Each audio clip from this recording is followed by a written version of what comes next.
আসসালামু আলাইকুম রহমতুল্লাহি ওবরকাতুহু। সম্মানিত দর্শক, জাতীয় নাগরিক পার্টি এটি একটা যাকে বলা হয় উদ্বোধনী অনুষ্ঠান করেছে এবং তাদের যে আত্মপ্রকাশ রাজনৈতিক দল হিসেবে সেটি তারা করেছে ঢাকার মানিক মিয়া এভিনিউতে। বিশাল জাঁকজমকপূর্ণ অনুষ্ঠান। কেউ বলছেন শত কোটি টাকা খরচ গিয়েছে, কেউ বলছেন কয়েক কোটি টাকা খরচ গিয়েছে। ঘটনা যাই হোক না কেন, অনুষ্ঠানের যে জাঁকজমক, মঞ্চের যে জৌলুস এবং যেভাবে সারা বাংলাদেশ থেকে লোকের সমাগম ঘটানো হয়েছে, সেক্ষেত্রে অনেক কথা বাতাসে ভাসছে এবং এগুলো একটু অযৌক্তিক নয়। সবাই প্রশ্ন করছে যে এই ছাত্র যারা একেবারে নবীন, কিছুদিন আগে যাদের প্রায় সবারই অবস্থান ছিল ম্যাথসের, এবং এরা সবাই দরিদ্র পরিবারের সন্তান, বড়জোর নিম্ন মধ্যবিত্ত পরিবারের সন্তান। তাদের নুন আনতে পান্তা ফুরোতো এবং তারা যে ম্যাচে থাকতেন সেই ম্যাচের ভাড়া ২,০০০-৩,০০০ টাকা পার সিট, এবং সেখানে খাওয়া দাওয়া ৮,০০০-১০,০০০ টাকা আয় রোজগার করতে তাদের কাউকে টিউশনি করতে হতো, কাউকে কোনো কোচিং সেন্টারে শিক্ষকতা করতে হতো, অথবা আরও অনেক কিছু এগুলো করে তাদের জীবন নির্বাহ করতে হতো। কিন্তু তারা হঠাৎ করে এই গত ৬-৭ মাসে দামি দামি গাড়িতে চলছেন। তাদের সবার পরনে খুব দামি দামি পাঞ্জাবি, এক একটা পাঞ্জাবির দাম ৫০, ৬০, ১,০০,০০০ টাকাও হতে পারে। অনেকে দামি ঘড়িও হয়তো কিনেছেন, অনেকে বিয়ে করেছেন এবং বেশ ভালো পরিবারে বিয়ে থা করেছেন। কারণ এই যে একটা সুবর্ণ সময়, এই সুবর্ণ সময়কে কাজে লাগিয়ে তারা খুব বুদ্ধিমানের মতো কাজ করেছেন। জীবনসঙ্গিনী তারা বেছে নিয়েছেন এবং ভালো ভালো পরিবারে তারা বিয়ে করতে পেরেছেন। এরপর তারা একটা সমাজের সঙ্গে সম্পর্ক করেছেন। যে অভিযোগ আসছে সেটি হলো তাদেরকে অনেকে ভালোবাসেন, ভালোবেসে তাদেরকে গাড়ি ব্যবহার করতে দেন ১টা, ২টো, ৩টে, ৪টে, ৫টা, এবং তাদের জন্য বিভিন্ন ধনবান বা শিল্পপতি যারা রয়েছেন তারা তাদেরকে গাড়ি দেওয়ার জন্য এতটা উদগ্রীব যে তারা আসলে একটা গাড়ি একবারে বেশি ব্যবহার করতে পারেন না। সকালে লেদুর গাড়ি ব্যবহার করলেন, বিকেলবেলা ধলা, তারপরে রাতের বেলায় চন্দনের গাড়ি ব্যবহার করলেন, আবার তারপরের দিন হয়তো নতুন সেট আসলো, একটা সেই কফি হাউসের আড্ডার মতো। এই যে তাদের যে একটা বর্ণালী জীবন, এই জীবনের রহস্য কী? এই রহস্য আমরা সবাই জানি এবং এটা নিয়ে আমাদের অনেকের হয়তো চোখ টাটাচ্ছে। কিন্তু বাস্তবতা হলো যে এরকম ঘটনা আওয়ামী লীগের জীবনে ঘটেছে, বিএনপির জীবনে ঘটেছে, জাতীয় পার্টির জীবনে ঘটেছে। আচ্ছা, এরশাদ যখন জাতীয় পার্টি করলেন তখন তো তিনি সেনাবাহিনীর একজন প্রধানরূপে কত টাকা বেতন পেতেন? ওই আমলে ২০,০০০, ২৫,০০০, নট মোর দ্যান দ্যাট। তো তিনি এই টাকাগুলো কিভাবে পেলেন? এবং তিনি শুধু টাকা পাননি, তিনি বিএনপিকে টাকা দেওয়ার চেষ্টা করেছেন, আওয়ামী লীগকে টাকা দিয়েছেন, টাকা দিয়ে নির্বাচনে এনেছেন। তো আওয়ামী লীগকে শোনা গেছে যে ৮৬ সনে নির্বাচনে আনার জন্য তিনি প্রায় ৩০ কোটি টাকা একসাথে ক্যাশ দিয়েছিলেন। তো একইভাবে যদি আওয়ামী লীগকে নির্বাচনে আনার জন্য ৩০ কোটি টাকা দিয়ে থাকেন, তো অন্য যারা আওয়ামী লীগের সহযোগী এসেছিল জামাত থেকে, অন্য দলগুলো, তারা কোথায় টাকা পেয়েছিল? তাদেরকে টাকা দেওয়া হয়েছিল? কিংবা এইবার আপনি চিন্তা করুন যে সর্বশেষ 1/11 এর আগে বিএনপি তো জাতীয় পার্টিকে কেনার জন্য টাকা দেওয়ার চেষ্টা করেছে। আবার শেখ হাসিনা জাতীয় পার্টিকে কিনে রেখেছে সবসময়, ২০১৪ থেকে কন্টিনিউয়াসলি কিনে রেখেছে, বাই ক্যাশ, বাই কাইন্ড, বিভিন্নভাবে। এবং এটা নতুন নয়। একটা সময় দেখা গেল আমরা জিয়াউর রহমান সাহেবকে ব্যক্তিগত জীবনে সৎ হিসেবে জানি। আসলেই তিনি সৎ। কিন্তু রাজনীতি করতে গিয়ে তিনি টাকা পেয়েছেন কোথায়? কেন তিনি বলতেন মানি ইজ নো প্রবলেম? তো এই জিনিসগুলো নিয়ে যদি প্রশ্ন করেন, কাদা ছোড়াছুড়ি করেন, তাহলে দুর্গন্ধ বের হবে। সবার পেটের মধ্যেই আবর্জনা রয়েছে, সবার বগলের মধ্যেই দুর্গন্ধ রয়েছে। কাজেই খুব বেশি সাধু সাজার দরকার নেই। এখানে মূল ব্যাপার হলো তারা এখন ক্ষমতার ছড়ি ঘোরাচ্ছেন, তাদেরকে টাকা দেওয়ার লোকের অভাব নেই। এই মুহূর্তে আপনি তারা মানে তো বিএনপি আওয়ামী লীগের মতো নয়। যেমন শোনা যাচ্ছে যে এস আলম গিয়ে লন্ডনে অমুকের সাথে দেখা করেছেন। তারপরে এস আলম সেই অমুককে গাড়ি দিয়েছেন। দেখা গেল সালাউদ্দিন সাহেব জেল থেকে বের হয়ে আসছেন বা ইন্ডিয়া থেকে এসছেন, এসে এলাকায় যাবেন, তার গাড়ি, তিনি যে গাড়িতে করে চলবেন সেই গাড়িটা এস আলমের গাড়ি।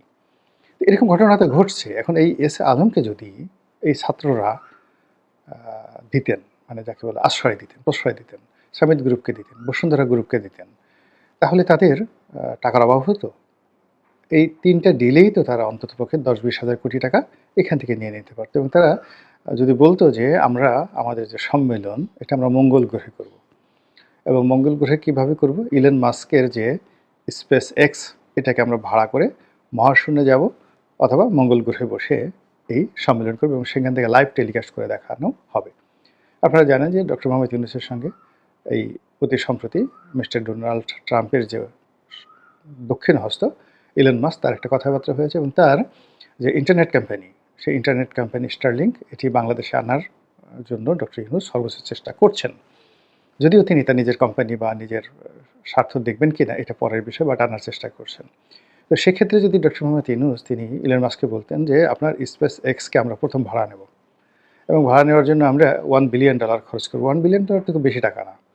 $1 বিলিয়ন খরচ করব এবং সেই $1 বিলিয়ন বাংলাদেশে এই মুহূর্তে যে সকল বড় বড় শিল্প প্রতিষ্ঠান চাপে আছে তারা নিজেরা দিয়ে দিতে পারত। এমনকি 20-25 জন সরকারি কর্মকর্তা শেখ হাসিনা জামানাতে খুব বেশি শক্তিশালী হয়ে পড়েছিলেন, তাদেরকে জাস্ট একটু স্ক্রু দিয়ে টাইট দেওয়া হতো, যে বলা হতো যে তোমাদেরকে মামলায় ফাঁসানো হবে না, ছেড়ে দেওয়া হবে, ইত্যাদি ইত্যাদি আরও অনেক কিছু। মুহূর্তের মধ্যে তারা এই স্পেস এক্স ভাড়া করে দিতেন, এতে কোনো সন্দেহ নাই। আপনি এখন সালমান এফ রহমানের সমস্ত ফ্যাক্টরি বন্ধ, কিন্তু তিনি বিদেশে যে টাকা পাচার করেছেন, আনিসুল হকের কত টাকা আছে, তারপরে জেলখানাতে যারা আছে সবারই তো অনেক টাকা আছে।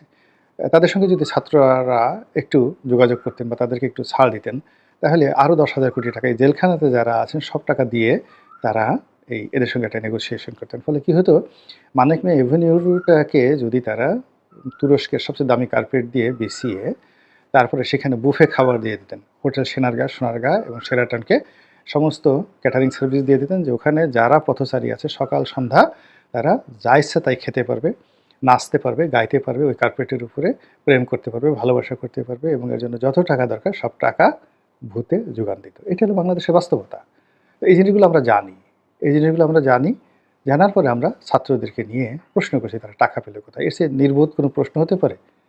তাদের টাকা পেলে কোথায়, মানে যেখানে পাওয়ার তারা সেখানে পেয়েছে, আপনার টাকা তো নেয়নি, আপনি তো দেননি। তা আপনি না দিলে আপনি মুখ বন্ধ করেন, অন্যজন যে দিয়েছে তার ভালো লেগেছে দিয়েছে।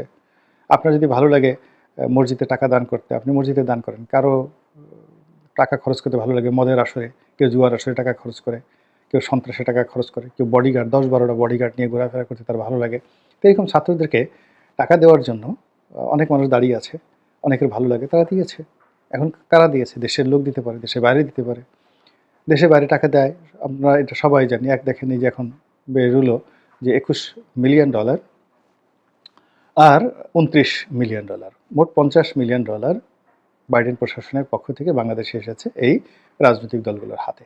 এবং এটা তো বড় দলগুলো নেয়নি, ছোট ছোট খুচরা দলগুলো তারা নিয়েছে, খুচরা বুদ্ধিজীবীরা এই টাকাগুলো নিয়েছে, বিভিন্ন এনজিও এই টাকাগুলো নিয়েছে। তো তারা দুইজন, মানে একটা কোম্পানিকে দিয়েছে, আমেরিকার একটা কোম্পানিকে, তারপরে সেই কোম্পানি, মানে আমেরিকান কোম্পানি মানে ইউএসএআইডি দিয়ে দিয়েছে এটি বাংলাদেশি ফার্মকে বা একটা এনজিওকে বা একটা প্রতিষ্ঠানকে, যেখানে জনবল 2 জন, এর বেশি নাই। এই 2জন আবার এই টাকাগুলো নিয়ে খুব সুকৌশলে অনেকের মধ্যে ভাগাভাগি করে দিয়েছে। তো সেই টাকা তো এখনও আছে। এখন আমেরিকার ডোনাল্ড ট্রাম্প দেবে না, কিন্তু ডোনাল্ড ট্রাম্পের সাথে ধনীরা তো সেখানে রয়েছে। এমনকি আমেরিকাতে অনেক ধনী ব্যক্তি রয়েছে যাদের সঙ্গে ডক্টর মোহাম্মদ ইউনূসের খুব ভালো সম্পর্ক, যারা আমেরিকান রাষ্ট্রের চাইতেও বেশি দান খরচ করতে পারে। আপনি চিন্তা করেন, ইলন মাস্ক যেভাবে ধনী আছে, সেখানে মার্ক জাকারবার্গ থেকে শুরু করে এখানে বিল গেটস, এখানে জেফ বেজোস থেকে শুরু করে আরও অনেকে, যাদের অনেকের সঙ্গে ডক্টর মোহাম্মদ ইউনূসের ভালো সম্পর্ক রয়েছে। তো বাইরে থেকে টাকা আসতে পারে, বাংলাদেশের ব্যাপারে আগ্রহ আছে, উদ্দীপনা আছে, চীন টাকা দিতে পারে। আমরা শুনেছিলাম যে 18 সনের যে নির্বাচনটি, সেই নির্বাচনটি ভারতের একটা মাস্টার প্ল্যান ছিল, যে এখানে 70 থেকে 80টি সিট বিএনপিকে দেওয়া হবে আর বাকিগুলোকে ম্যানিপুলেট করে আওয়ামী লীগ নেবে এবং একটা শক্তিশালী পার্লামেন্টারি ফর্ম অফ গভর্নমেন্ট তৈরি হবে এবং পরবর্তীতে সেটার উপর ভিত্তি করে আগামীতে অর্থাৎ 24-এ যে নির্বাচনটা হবে সেটা একটা ফ্রি ফেয়ার ইলেকশন হবে। আর 18টা ছিল সেটা একটা টেস্ট কেস। এটা ভারতের রয়ের মূল প্ল্যান ছিল বিএনপিকে একটা ছাড় দেওয়া, এবং সেই গ্রিন সিগন্যাল পেয়েই কিন্তু বিএনপি সদরবলে সেখানে ঝাঁপিয়ে পড়েছিল। কিন্তু বাস্তবে দেখা গেল যে না, আগের রাত্রি কাজ সেরে ফেলা হয়েছে এবং বলা হয়ে থাকে যে চীন এখানে আগের রাত্রে সরকারের মধ্যে একটা কাউন্টার রেভলিউশন ঘটিয়ে ফেলেছে এবং প্রায় 20,000 কোটি টাকা খরচ করে সেই বাংলাদেশের প্রত্যন্ত অঞ্চলে এই 20,000 কোটি টাকা দিয়ে রাত 12টার মধ্যে শেখ হাসিনার বাইরে গিয়ে, ইন্ডিয়ার বাইরে গিয়ে মানে খেলে দিয়েছে। এবং সেই খেলার ফলে দেখেন কি হলো, আর ভারত শেখ হাসিনা দাঁড়াতে পারেনি। এখন চীনের জন্য তো 20,000 কোটি টাকা কোনো ব্যাপার না। সত্য মিথ্যা আমরা জানি না। কিন্তু ঘটনা যেভাবে ঘটেছে অত টাকা শেখ হাসিনার ছিল না। একটা ওসিকে যদি ৩ কোটি টাকা দিয়ে থাকে, তাহলে ৪৬০টি উপজেলা বা ৫০০টি যদি থানা থাকে, মেট্রোপলিটন থানা সহ আরও বেশি, ধরুন ৬টি। তো ৬টি যদি ৬০০টি থানা থাকে, তো ১৮০০ কোটি টাকা শুধু ওসিকে। এসপিকে, একটা ডিসি এবং এসপিকে যদি ১০ কোটি টাকা করে দিয়ে থাকে, কত টাকা দিয়েছে? সেনাবাহিনীকে কত টাকা দিয়েছে? টিওনাকে কত টাকা দিয়েছে? এরপরে নির্বাচন কমিশনে কত টাকা ব্যয় হয়েছে? সব মিলিয়ে রাষ্ট্রীয় যে ব্যয়গুলো, সেই ব্যয়গুলো যে আছে তার ১০ গুণ ব্যয় এই বিদেশের শক্তিরা করেছে এটাকে রাতের ভোটে রূপান্তরিত করার জন্য। ফলে সকালবেলা নির্বাচন দেখে শেখ হাসিনা টাসকি খেয়ে গেছে যে, আল্লাহ! এ কি হলো? এবং এরকম ঘটনা ঘটে। তো যা হোক, এখন এরকম অনেক খেলাধুলা হয়। সবসময় হয়েছে এবং এখনও বাংলাদেশের রাজনীতি নিয়ে খেলাধুলা হচ্ছে এবং আগামীতে আরও হবে। কাজেই ছাত্ররা টাকা কোথায় পেল, এটি নিয়ে প্রশ্ন করে আপনার আমার সময় ব্যয় করা উচিত না। বরং তারা যদি কখনো কোনো অনুষ্ঠানে আপনাকে আমাকে দাওয়াত করে, কখনো যদি ওইরকম কোনো বুফে খাবারের ব্যবস্থা থাকে, আপনার যদি রুচিতে না বাধে, আপনি সেখানে গিয়ে একটু খেয়ে আসতে পারেন, তাতে কোনো অসুবিধা নেই। আল্লাহ আমাদের সবাইকে হেদায়েত দান করুন এবং হেফাজত করুন। আসসালামু আলাইকুম ওয়া রাহমাতুল্লাহি ওয়া বারাকাতুহু।